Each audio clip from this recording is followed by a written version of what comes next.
Hey guys, Elizabeth here from Plant-Based Bride, and today I'm doing a response video to Crash Course Philosophy's video on non-human animals.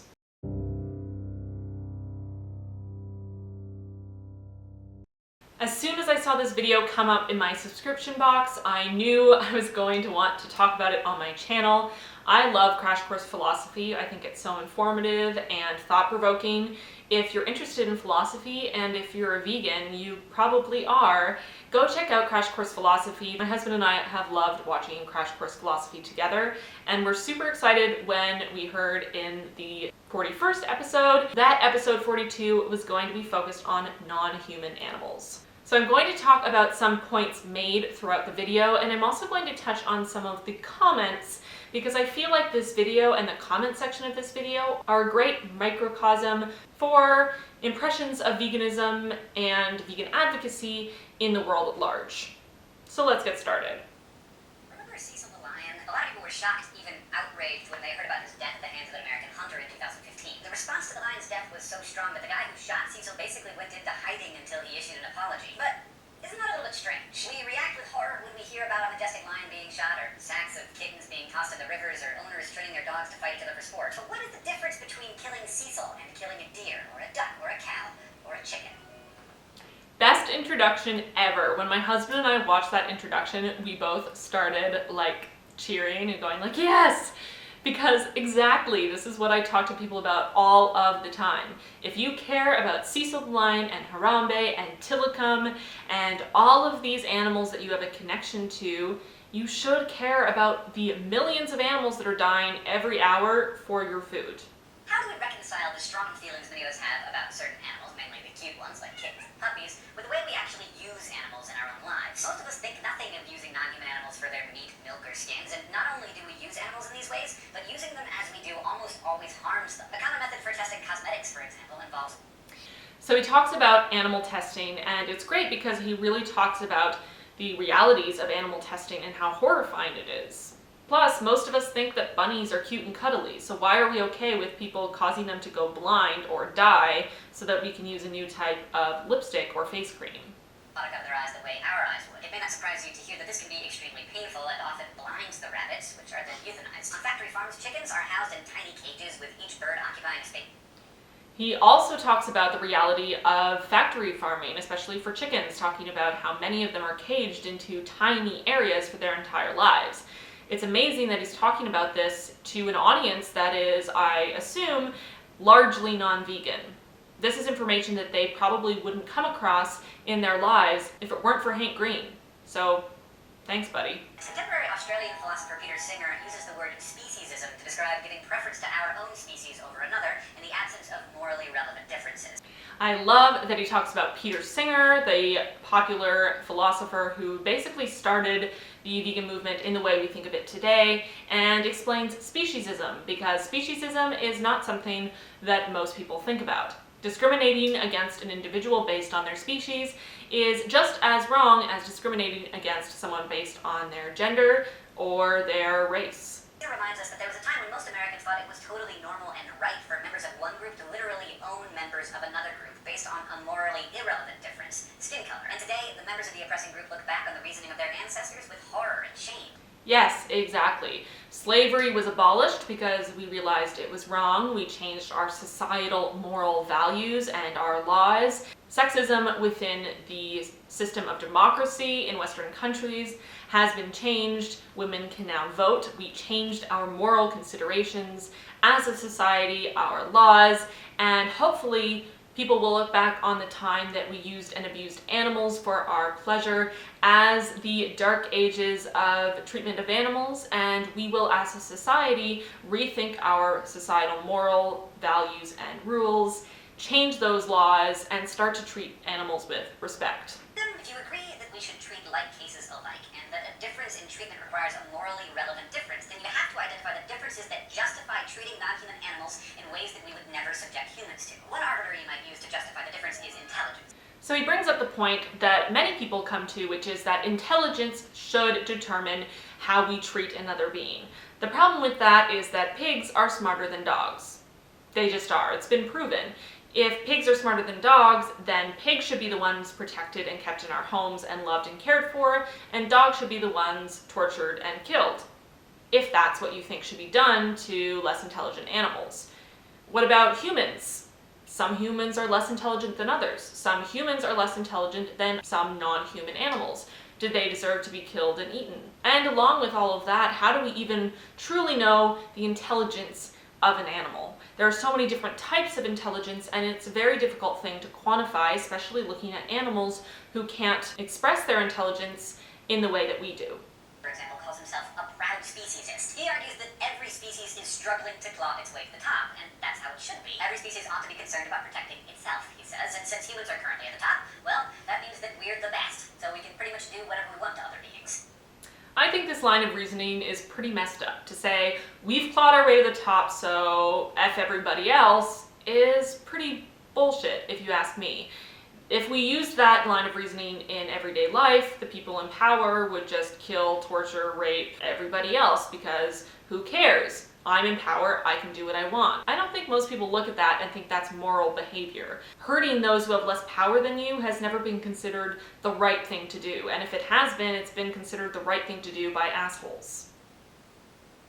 The problem with this reasoning is you'd almost certainly not be okay with it if you weren't a member of the privileged species. Remember, this is the exact argument that was given by slave owners to justify their domination of Africans and indigenous people. So you don't normally think might makes right, then wouldn't it be hypocritical to use it as a justification in this case? Yet another rationale is that this is the way it's always been. This is the way it's always been. Tradition. Because there have never been any harmful traditions that we stopped doing because we realized, oh hey, that's really shitty. Yeah, lots of traditional things we don't do anymore. Eating animals should be one of those things. True, humans have been dominating non-human animals for a really long time. It's part of our culture, and entire ways of life are based on it. Farmers, ranchers, fishers, and so on. But arguments from tradition are always philosophically suspect. The mere fact that something has been a certain way for a long time says nothing about whether it's good. Thanks, Hank. And once again, that was the same argument used in defense of slavery. And yes, the abolition of slavery was economically costly and a huge disruption of slave-owning culture, but I think that we all agree it was totally worth it.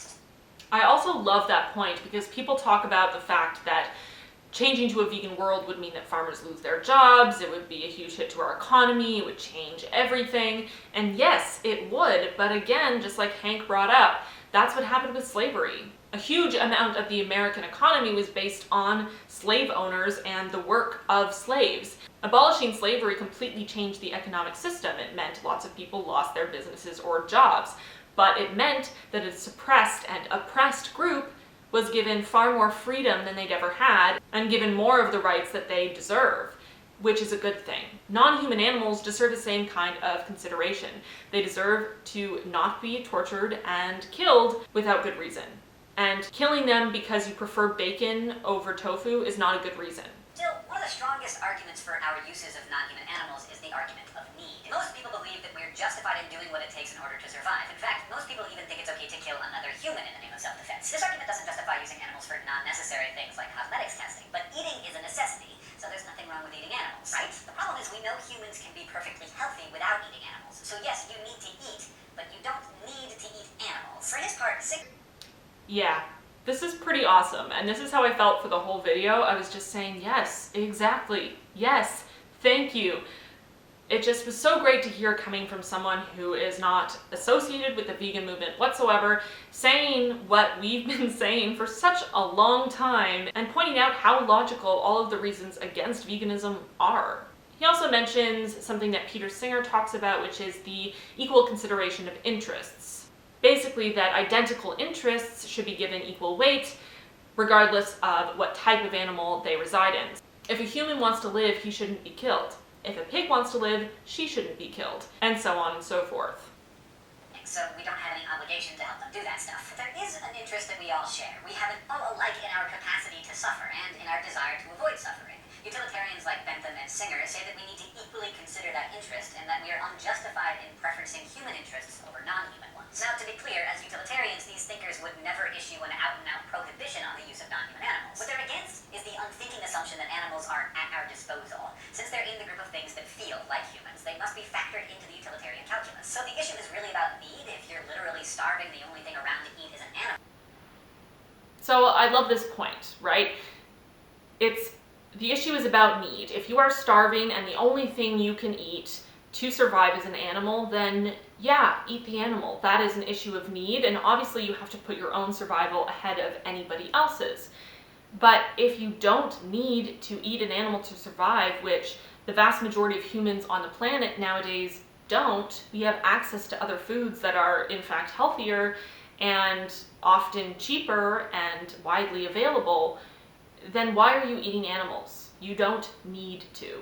I also find this episode's thought bubble really interesting. I'm not going to tell you guys what he talked about because I encourage you to go over and watch the entire video, but there is a little segment in every Crash Course Philosophy, the thought bubble, and it's my husband's favorite part of the episodes, so I think you should go and watch it just so you can see what he talks about in this episode's thought bubble.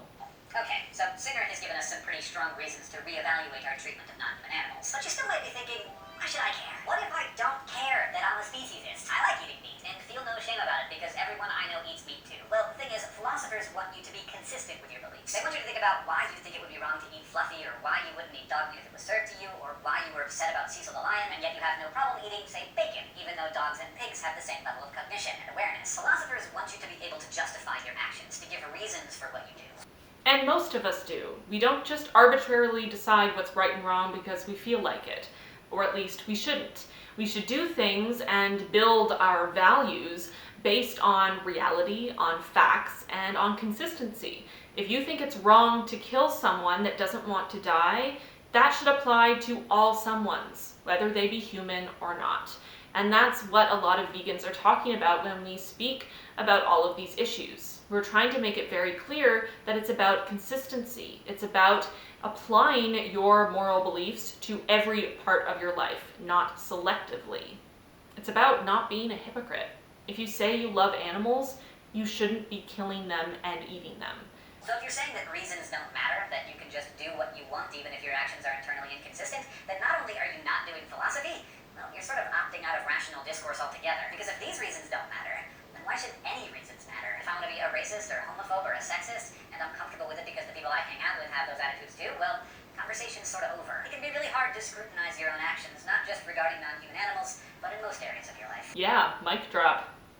Hank really covered the arguments for veganism so clearly, and it's really incredible. I'm so happy that this video has been seen 167,000 times and will surely be seen by even more. And the fact that, again, the majority of the people watching this video are non-vegans.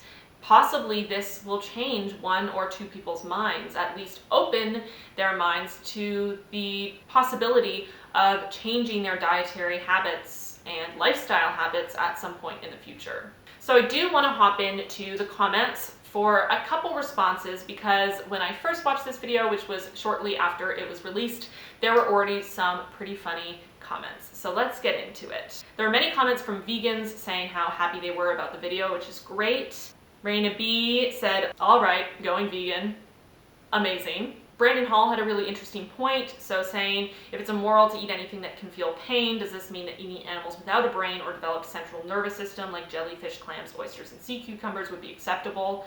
Obviously, that is something that's kind of up to interpretation. I personally don't eat those things, but a lot of people would say, because they don't have the ability to suffer, that they're more similar to a plant in that way, and that despite that they are a living thing, they don't have that same interest in avoiding pain, and therefore eating them isn't as much of a moral issue.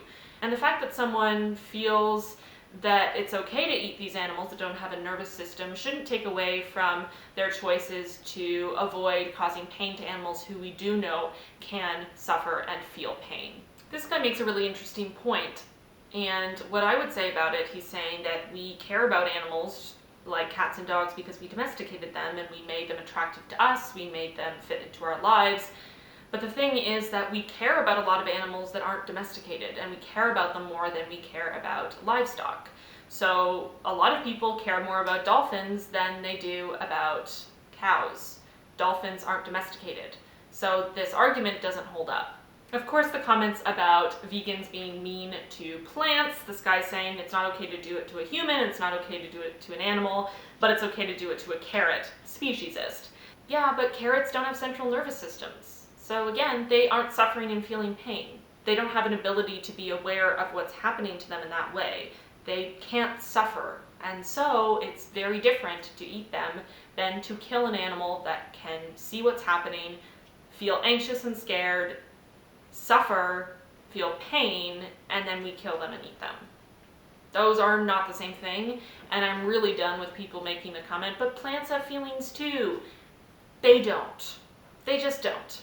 Stop using that argument. You sound like Donald Trump with his alternate facts. So I'm not going to keep going into comments because a lot of them now, actually, I'm really excited about this. So many more of them are positive than they were when I first watched the video, which is amazing. Lots of vegans commenting, lots of people agreeing with what he's saying.